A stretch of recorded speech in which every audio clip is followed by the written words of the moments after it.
auditeurs de la radio et télévision Tambara, vous pouvez désormais suivre votre chaîne de télévision préférée Tambara sur le satellite Badrsat 7, angle 26 degrés Est, fréquence 11010, polarisation verticale, symbole RED 27500.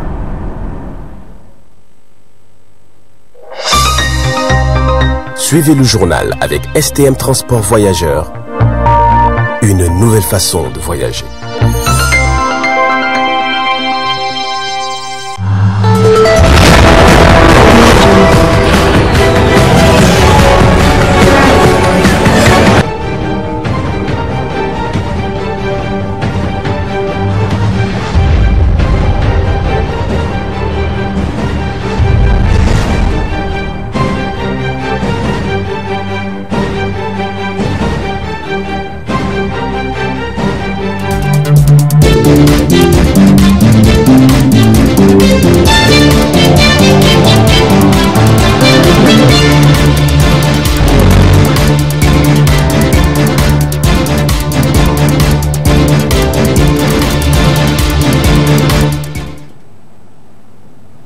Bonsoir à toutes et à tous, messieurs et dames, bienvenue à la grande édition d'information que nous ouvrons avec la représentation nationale nigérienne qui a adopté le projet de loi de règlement pour l'année budgétaire 2022 pour 115 voix pour, 30 contre lors de la poursuite des travaux en séance plénière de ce mardi 20 novembre 2022.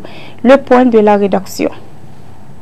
Par ce présent vote, le rapport général relatif à l'exécution du budget général de l'État au titre de l'année 2020, objet du projet de la loi de règlement, qui cette dernière a connu de ratification, a été adopté par 115 voix pour, 30 contre et 0 abstention. Ce vote n'est pas un fait de hasard, explique la majorité parlementaire.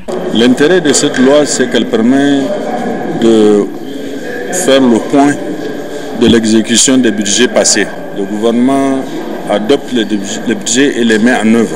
Et il y a un moment pour rendre compte de ce budget devant la représentation nationale. C'est quelque chose qui est très nouveau. On n'en avait pas l'habitude. Ça a commencé avec en particulier la 7e République. Et c'est avec la 7e République que toutes les autres gestions ont été passés en examen au niveau de la représentation nationale. Donc nous sommes les premiers à le faire. C'est là la marque de la volonté des autorités de la 7e République à rendre transparente leur gestion, à améliorer la gouvernance. Vous avez entendu des gestions passées, le point qui en a été fait, y compris des travaux physiques effectués, des visites qui ont été conduites et qui ont permis de constater les manquements ou les qualités des travaux qui ont été exécutés. C'est ça l'avantage de cet exercice. Nous n'en avons pas bénéficié avant les autorités actuelles. Donc, tous ces gens qui vous parlent, qui mettent du zèle à en parler, ils n'en ont jamais connu avant que nous soyons là. Et nous le faisons, nous, parce que nous savons que nous sommes redevables devant les électeurs, nous sommes redevables devant l'opinion. C'est un acte de transparence dans la gouvernance. Tout comme la majorité, l'opposition parlementaire explique leurs raisons à ne pas voter en faveur. En fait, c'est l'exécution du budget de 2020. Et nous avons remarqué qu'au cours de l'exécution de ce budget, rien n'a été respecté.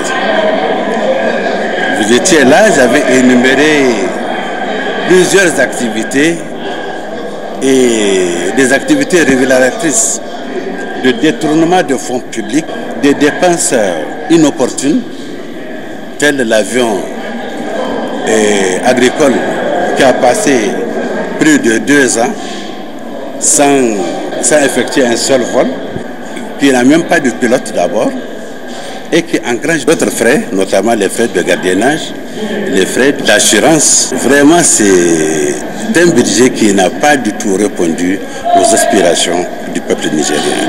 Et c'est la raison pour laquelle nous avons rejeté ce budget, cette loi de règlement, j'allais dire, Et nous demandons vraiment au président de la République, qui est le père de la nation, de mener à bien, vu la confiance que le peuple lui a accordée, de sanctionner avec la dernière énergie ces actes de dilapidation des ressources internes, des ressources du Niger.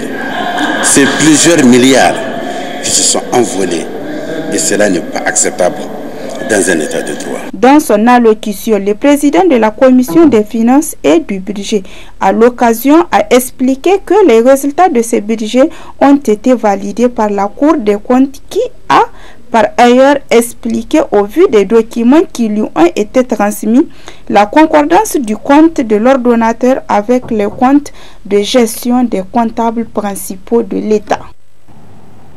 Vous venez de suivre l'examen et vote du projet de loi de règlement pour l'année budgétaire 2020. Poursuivons à présent avec l'ouverture de la première session ordinaire du comité de pilotage du projet intégré de développement urbain et de résilience multisectorielle. Le point avec Zainabou Gagara et Abdelmoumouni Abdraman. C'est avec l'appui de la Banque mondiale que ce projet intégré de développement urbain et de résilience multisectorielle PUDIREM, placé sous tutelle du cabinet du Premier ministre, a vu le jour. Un projet de gestion des risques de sécurité qui couvre la période de novembre 2022 à décembre 2023. Ce projet vise à atteindre plusieurs objectifs dans les localités qu'il intervient. Le PUDIREM, c'est un projet qui s'inscrit dans les priorités du gouvernement en termes de renforcement de la décentralisation, de la résilience et du développement urbain. Donc sa date de mise en vigueur est intervenue le 4 octobre 2022 pour une durée de 6 ans. Et les principaux bénéficiaires du projet sont les populations urbaines qui vivent dans les zones urbaines et périurbaines. Donc ces populations sont situées dans 25 communes urbaines, dont 14 vont recevoir à la fois des investissements structurants et une assistance technique, et 11 recevront uniquement le renforcement de capacité. Donc, aussi, le coût global du projet est évalué à 252 millions de dollars. dont ce qui correspond à peu près à 150 milliards de francs CFA. Les municipalités qui sont concernées par les activités du projet, Agadez, Difa, Dosso, Gaya, Tessawa, la ville de Maradi, la ville de Niamey et Lela, la ville de Tawa, Kolo, Saï, Tera, Tilaberi et la ville de Zender. Les autres municipalités, comme je le disais tantôt, qui vont recevoir l'assistance technique, c'est Kirozerine, Méné-Soroa, Dogondouchi, Arunge et Tchibiri, Koni et Keita, Goté, Magaria, Myria et Tanout. Le directeur du cabinet du Premier ministre a à cette occasion de l'ouverture de cette première session ordinaire du comité de pilotage du projet PUDIREM, apaisanti sur les objectifs du projet structuré sur 4 composantes. Le PUDIREM constitue une nouvelle opération marquant le réengagement de la Banque mondiale dans le secteur de l'urbanisme, la résilience et le foncier, et s'appuie sur la mise en œuvre réussie du projet de gestion des risques de catastrophes et de développement urbain PGR-CDU. Le PUDIREM est structuré autour de 4 composantes. Augmenter la résilience aux inondations et améliorer l'accès aux services de base. Améliorer la gestion urbaine, intervention d'urgence, soutien à la gestion et au suivi du projet. Le PUDIREM est également conçu de façon à avoir la souplesse voulue et permettre au gouvernement de demander une réaffectation des ressources susceptibles de faciliter le déploiement rapide pour répondre aux grandes situations d'urgence. Au cours de cette réunion, il sera question de faire la présentation globale du projet et examiner le plan de travail et de budget 2022-2023 du projet PUDIREM. Jafar Danjouma est maître tailleur à la centrale des jeunes. Son travail consiste principalement à confectionner des drapeaux, un travail qu'il a appris en 1980 au Nigeria. Il explique son travail dans une interview accordée au studio Kalongo. Suivez plutôt.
Sur 80.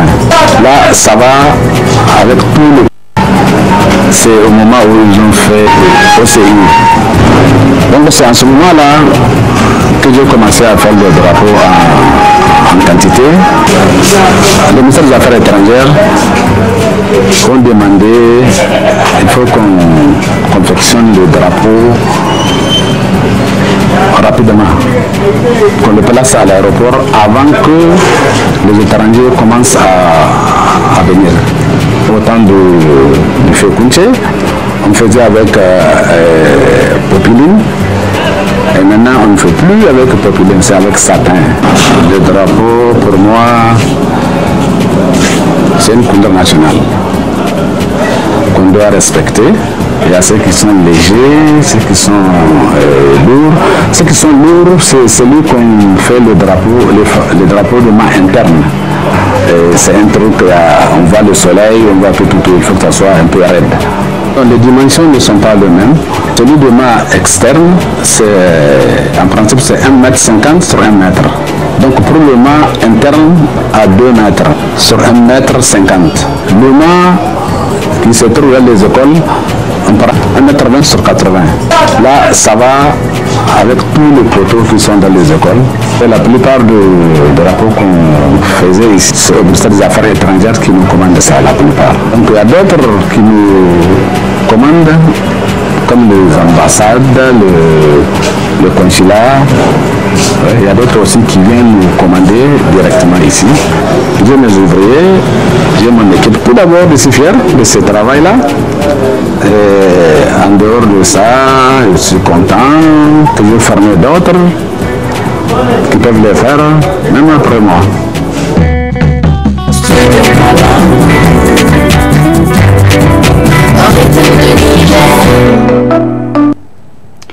1,55 kg a été saisi au Niger à travers un démantèlement à Arlit d'un vaste réseau nigérien spécialisé dans le trafic international de drogue, annoncé dans un point de presse hier lundi dimanche. Le lundi 19 décembre 2022 par l'Office central de répression de trafic illicite de stupéfiants. Après la saisie de 52 boulettes de cocaïne d'un poids de 1,84 kg sur un individu de nationalité nigériane dans la nuit du 6 décembre 2022 par les agents de l'Office central de répression du trafic illicite des stupéfiants en service à l'antenne départementale d'Arlit, Ces derniers viennent d'effectuer une fois de plus une série de saisies de drogue sur 3 ressortissants nigérians du 10 au 12 décembre 2022. Pour échapper au contrôle de sécurité sur leur trajet, les suspects ont fait recours au même mode opératoire que le précédent, qui consiste à ingérer la drogue conditionnée dans des préservatifs enrôlés de rubans adhésifs transparents. Afin de faire diversion, les suspects ont emprunté différents itinéraires. Ainsi, les 2 premiers ont quitté Lagos au Nigeria. L'un a passé par le Bénin pour entrer au Niger en passant par Gaya afin de se rendre à Arlit, et l'autre est arrivé au Niger par Damborto pour continuer à Arlit en passant par Zender. Quant au troisième, il a quitté la Guinée-Conakry pour le Niger en passant par le Mali et le Burkina Faso. Tous ces 3 trafiquants ont pour destination finale Tamaracet en Algérie. Comme le précédent cas, le recours à un scanner abdominal à l'hôpital de la Société des mines de l'Aïr, Soumaïr, a été déterminant pour mettre en évidence la présence d'un corps étranger dans leur estomac. Au total, 50 boulettes d'un poids de 1,105 kg contenant de la cocaïne et de l'héroïne expulsées après l'ingestion d'un produit laxatif ont été saisies. La valeur marchande de la drogue saisie est estimée à environ 45 625 000 francs CFA. La récurrence des saisies sur des mules nigérianes à Arlit laisse croire que les réseaux criminels nigérians ont changé de mode opératoire en utilisant de plus en plus les axes majeurs de la migration clandestine pour transporter la drogue au Maghreb et en Europe. Face à cette menace qui prend des proportions inquiétantes, l'OCRITIS appelle une fois de plus les populations à une vigilance et une collaboration accrue afin de lutter efficacement contre le trafic de drogue au Niger. 76 associations islamiques du Niger fusionnées pour la mise en place d'un forum de 4 regroupements est l'objet du premier point dans une déclaration rendue publique à Niamey à la mosquée tout court de Lazare. Autre précision dans cette édition. Rendu le dimanche 18 décembre 2022 par les regroupements des associations islamiques en faveur de l'unité nationale de la paix et du développement, cette déclaration vise d'abord à informer le public de la mise en place d'un forum regroupant 76 associations islamiques ainsi que les objectifs poursuivis par cette union. Nous informons nos frères et sœurs musulmans du Niger de la mise en place d'un forum de 4 regroupements de 116 associations islamiques du Niger. Ce forum, dénommé la haute représentation de regroupement des associations islamiques du Niger, ce cadre de concertation pour nos activités de promotion et de défense de l'intérêt de l'islam et le musulman. C'est pourquoi le thème central du rassemblement des fidèles aujourd'hui est la sauvegarde des principes de l'islam et de ses valeurs, ainsi que la préservation de nos bonnes mœurs. Ensuite, face à l'actualité sur les personnes du même sexe touchées aussi par notre pays, ces associations garantes de la protection des valeurs islamiques et préservation des bonnes mœurs ont touché de doigt cette situation en réaffirmant leur soutien et confiance aux décideurs. Face à l'actualité, la haute représentation de regroupement des associations islamiques du Niger tient à revenir sur les grands sujets de l'ère sur le plan national. Le respect des principes de l'islam et de ses valeurs, l'unité nationale, la consolidation de la paix, de la cohésion sociale et le meilleur de vivre ensemble doivent constituer les préoccupations fondamentales de notre peuple. La préservation de nos bonnes mœurs demeure sacrée et l'instruction et l'éducation des fils et filles du Niger doivent être considérées comme nos priorités. nos autorités politiques, administratives, religieuses et coutumières sont les premières garantes de la protection de nos valeurs de foi, de nos morales et de nos croyances. Nous n'avons pas de doute à ce sujet que les autorités n'accepteront pas des dérives et des attentes à la dignité de notre peuple, de quelque nature qu'elle soit. Nous exprimons nos remerciements et notre reconnaissance pour les écoutes sur des questions sensibles, notamment le ministre de l'Intérieur et la Sécurité publique, de la décentralisation et des affaires coutumières et religieuses. Par ailleurs, les associations islamiques et la communauté musulmane ont accueilli avec satisfaction le dépôt du projet de loi portant répression des actes impudiques ou contre nature sur une personne du même sexe à l'Assemblée nationale par l'honorable député national Nana Djoubi à la date du 7 décembre 2022.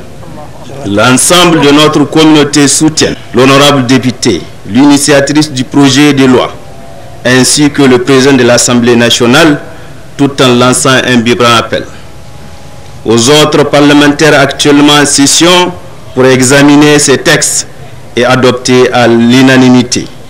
Les populations que nos élus représentent à l'hémicycle font de l'espoir que ces derniers auront la clairvoyance et la fidélité démontrées pendant les précédentes législatures pour faire échec aux éventuels textes à venir et contraires au Coran et à la sunna du prophète, paix et salut sur lui.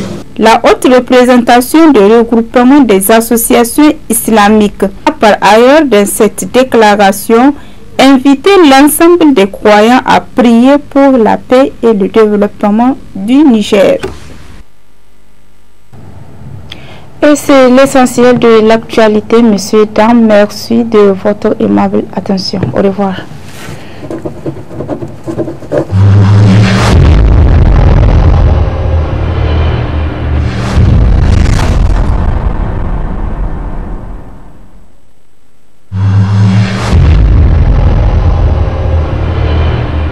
Chers auditeurs et téléspectateurs de la radio et télévision Tambara, vous pouvez désormais suivre votre chaîne de télévision préférée Tambara sur le satellite BadrSat 7, angle 26 degrés Est, fréquence 11010, polarisation verticale, symbole REC 27500.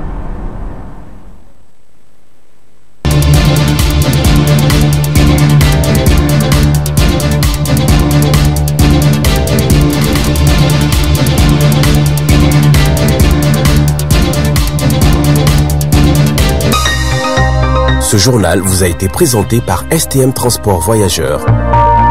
Une nouvelle façon de voyager.